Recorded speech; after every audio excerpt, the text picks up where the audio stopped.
सुनो सुनो, आपको कुछ पता चला? अमर उजाला दी बोनस के प्लेटफॉर्म पर एक साथ पहली बार दो गेस्ट आ रहे हैं, यानी कि एक साथ कमोडिटी और इक्विटी दोनों के एक्सपर्ट, जो आपको सिखाएंगे मोमेंटम इन्वेस्टिंग। मतलब सीखिए और कमाइए भी। अंकित कपूर और राजेश शर्मा के साथ 4 जुलाई को, वो भी एकदम फ्री। रजिस्टर करने के लिए इस कोड को स्कैन कीजिए या फिर हमारे व्हाट्सएप नंबर पर मैसेज कीजिए। Investments in securities and commodities markets are subject to market risks. Read all relevant documents carefully before investing.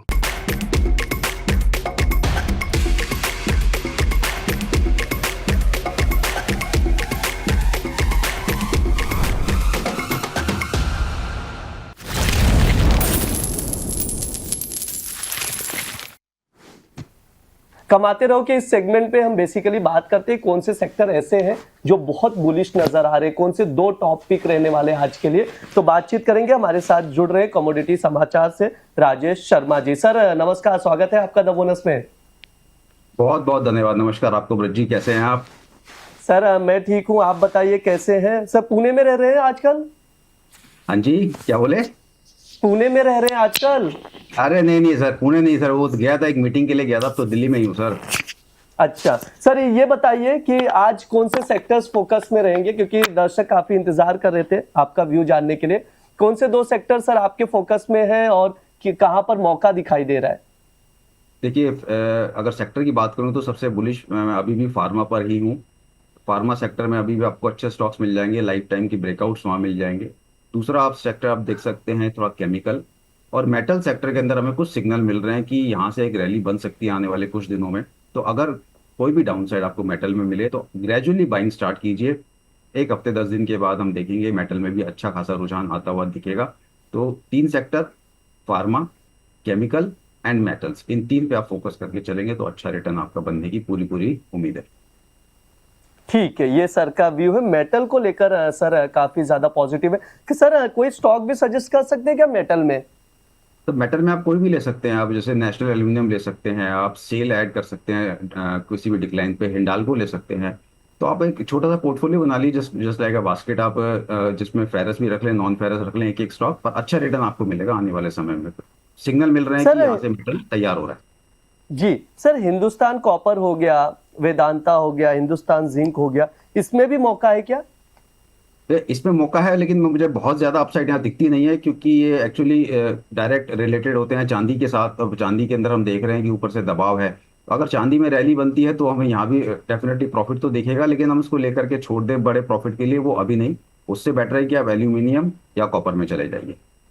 ठीक है, ये सर का व्यू है। सर आज के लिए टॉप पिक में क्या रहेगा, कौन से ऐसे स्टॉक्स हैं आपकी तरफ से? 2 टॉप पिक आज के लिए। हाँ, एक स्टॉक आज निकाला है मैंने, सुवेन लाइफ साइंस। 297 की कल की क्लोजिंग थी और ये बहुत अच्छे ब्रेकआउट के आसपास एक काउंटर खड़ा हुआ है। 310 रुपए के ऊपर निकलने के बाद तो इसमें बहुत अच्छी रैली बननी चाहिए और वो ब्रेकआउट आएगा। समय ले सकता है, तो आप इसको 297 के नीचे 250 तक किसी भी रेंज में हल्का हल्का ग्रेजुअली ऐड करें। स्टॉप लॉस लगाएं 225 रुपए का और टारगेट रखें 400 रुपए के। और सर सेकंड पिक? सेकंड आएगा डायमाइन केमिकल।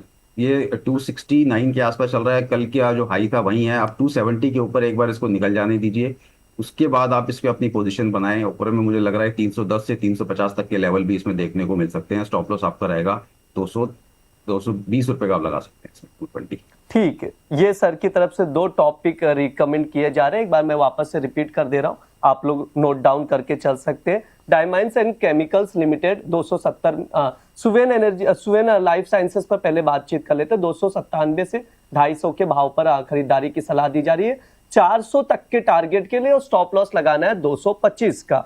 इसके अलावा एक और टॉपिक रिकमेंड किया जा रहा है डायमाइंस एंड केमिकल्स को लेकर, वहां पर भी खरीदारी की ही सलाह दी जा रही है। आप लोग ट्रेडिंग कॉल स्क्रीन पर है, नोट डाउन करके चल सकते हैं। मैं चाहूंगा एक बार डायमाइंस का भी शो कर दिया जाए, जो ट्रेडिंग कॉल सर की तरफ से दिया जाए, ताकि दर्शक नोट डाउन करके चल सकते हैं। अभी 268 के करीब का भाव चल रहा है, यहाँ पर खरीदारी की सर की तरफ से सलाह दी जा रही है। टॉप 2 पिक्स है आज के लिए, तो आप लोग नोट डाउन करके चलिएगा। सर बहुत सारे सवाल भी आ रहे थे। एक चीज है, आपने मेटल का जिक्र भी किया, मैं टाटा स्टील को इन्वेस्टमेंट के लिहाज से आपसे व्यू लेना चाहूंगा। कैसे देखते हैं सर टाटा स्टील को? इन्वेस्टमेंट के लिए आप मुझसे पूछ रहे हैं? यस। देखिए टाटा स्टील में भी यहाँ से रिवर्सल के साइन आपके आ चुके हैं। इन्वेस्टमेंट के तौर पे भी इसको ऐड किया जा सकता है। 180 175 तक के लेवल पे आप इसमें ऐड कीजिए। ऊपर में 230 से 250 तक के लेवल आपको मिल जाएंगे, तो वो इन्वेस्टमेंट के लिए भी अच्छा है।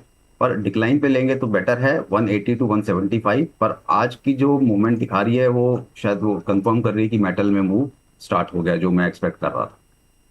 सर बहुत सारे सवाल भी आ रहे हैं, मैं चाहूंगा कुछ सवालों के जवाब भी ले लिए जाए। जैसे मेमोराइज गाय करके एक यूजर आईडी, उनका सवाल है डेंटा वाटर को लेकर, Denta water and infra solutions limited को लेकर 345 का भाव चल रहा है। पूछ रहे इसमें कोई मौका दिखाई दे रहा है क्या सर? बिल्कुल ब्रेकआउट के पास है। हमने देखा कि आज से करीब 7-8 दिन पहले एक इसके अंदर अच्छा वॉल्यूम के साथ एक बाइंग हुई थी। वो 354 रुपए का हाई लगा था, लेकिन वो सस्टेन नहीं हुआ, नीचे आ गया था। अब काउंटर धीरे धीरे उसको रिगेन करना पा रहा है। तो 355 रुपए के ऊपर आप इसमें पोजीशन बनाएं तो पहला टारगेट आपका 368 का पहला टारगेट होगा, और उसके बाद दूसरा टारगेट होगा आपका 390 रुपए के आसपास। बिल्कुल पोजीशन बनाई जा सकती है। 310 रुपए का स्टॉप लॉस आपके लिए सफिशिएंट रहेगा। ठीक है सर, अगला सवाल राजीव जी का आ रहा है सर्वोटेक रिन्यूएबल पावर को लेकर है। उस पर आपसे व्यू जानना चाह रहे हैं। उनकी जो बाइंग है 175 की है और अभी मैं उस स्टॉक को 101 के करीब देख पा रहा हूं। सर क्या किया जाए? देखिए काउंटर अभी फिलहाल थोड़ा सा ठंडा है, साइडवेज चल रहा है कि ब्रेकआउट आ जाने दीजिए, उसके बाद अपनी पोजीशन को आप इसमें ऐड कर सकते हैं। क्योंकि यहाँ से 175 आने में अभी बहुत समय लगेगा, तो इसमें आपको ट्रेडिंग करनी पड़ेगी। लोअर लेवल पे 94 रुपए का स्टॉप लॉस लगाएंगे। उसके नीचे काउंटर वीक हो जाएगा, हो सकता है 84 तक चला जाए। तो एक बार जब काउंटर 107 रुपए निकलेगा तब अपनी पोजीशन को इसमें एवरेज कीजिए और टारगेट लगा के चलिए 120 रुपए, स्टॉप लॉस 94। अभी कुछ नहीं करना सर, अभी एज इट इज बने रहे, बाद में जब और गिरावट आए तो एवरेज करें, राइट? कर सकते हैं। 84 तक आ सकता है काउंटर, फिर वहां एवरेज करेंगे या फिर 107 रुपए के ऊपर करें। ठीक है, ये सर का व्यू है, तो उसके अकॉर्डिंग आप रणनीति बनाकर चल सकते हैं। सर सुजलॉन पर एक बार आपसे व्यू लूंगा। जो सुजलॉन को लेकर इतनी चर्चा होती थी, मल्टी बैगर और तमाम चीजें, क्या अभी भी मौका है सुजलॉन में या अपॉर्चुनिटी अब नहीं रही? देखिए मुझे सुजलॉन का चार्ट थोड़ा नेगेटिव दिख रहा है इस वक्त फिलहाल, क्योंकि मैं अभी डेली चार्ट देख रहा हूं तो एक वीकनेस मुझे दिखाई दे रही है। आरएसआई भी इसका लगातार कूल ऑफ होता चला जा रहा है, नेगेटिव डाइवर्जेंस है। पर मैं ये कहूंगा कि इसका सपोर्ट करीब करीब अभी 54 या 53 रुपए आता है, तो एकदम हम इसके अंदर अपसर्ज देखेंगे अभी नहीं लग रहा है, जब तक ये काउंटर 62 रुपए के ऊपर नहीं निकलेगा। लोअर लेवल पे किसी को लेना है तो आप 55 रुपए के आसपास इसको ऐड कर लीजिए 52 रुपए के स्टॉप लॉस के साथ। अभी वो रेंज रहेगी 53 से लेके और 60 रुपए तक की रेंज में भी ट्रेड करेगा। 62 रुपए के ऊपर ब्रेकआउट आएगा और 55 रुपए के नीचे अगर आता है तो ऐड कर लीजिए, स्टॉप लॉस रहेगा 52 रुपीज का। सर आईटी सेक्टर पर आपसे व्यू लूंगा, क्योंकि कई इन्वेस्टर्स हैं या ट्रेडर्स हैं जिनकी पोजीशन फंसी पड़ी है, चाहे विप्रो हो, टीसीएस हो, जो भी बाय करके रखे। सर आईटी को कैसे देखते हैं? जैसे प्रीवियस सेशन में हमने अच्छी रिकवरी देखी, कोई उम्मीद है आने वाले समय पर आईटी को लेकर? क्या करना चाहिए जो ऑलरेडी पोजीशन बनाकर बैठे हैं? बहुत लोग हैवी लॉस में भी है, तो वो बने रहे या करें क्या सर? आईटी को लेकर फ्यूचर कैसा देख रहे हैं सर इसका आप? देखिए अभी तो कहना मुश्किल है कि इसका फ्यूचर कैसा है, लेकिन बहुत ज्यादा बीटन डाउन सेक्टर है, तो एक पुल बैक एक्सपेक्टेड था, कल आया थोड़ी सी, आज भी हम अपसाइड देख रहे हैं। तो अब आप इसमें एक काम कर सकते हैं कि जब तक प्रीवियस जगह लो होल्ड कर रहा है, आप इसको अगर किसी ने पोजीशन आजकल में बनाई है तो होल्ड करके चलिए। ऊपर की किसी की पोजीशन है तो आप इसको देख लीजिए, जब तक ये अपने वीकली हाइस के ऊपर ये इंडेक्स या स्टॉक्स नहीं निकलते हैं तब तक मुश्किल है। ऊपर जाके थोड़ा सा रेजिस्टेंस हमें फिर से देखने को मिलेगा। अगर वीकली हाइस निकालें तब आप प्रीवियस डे के लो के साथ इसको होल्ड करें या नई पोजीशन भी बनाएं। अभी बहुत ज्यादा टर्न अराउंड हो जाएगा कहना मुश्किल है, बहुत अर्ली स्टेजेस में है। एक लोअर लेवल से सिर्फ एक बाउंस बैक है। अब इसको डेड कैट बाउंस कहें या वैल्यू पिकिंग यहाँ से आ रही है, अभी कहना बहुत मुश्किल है।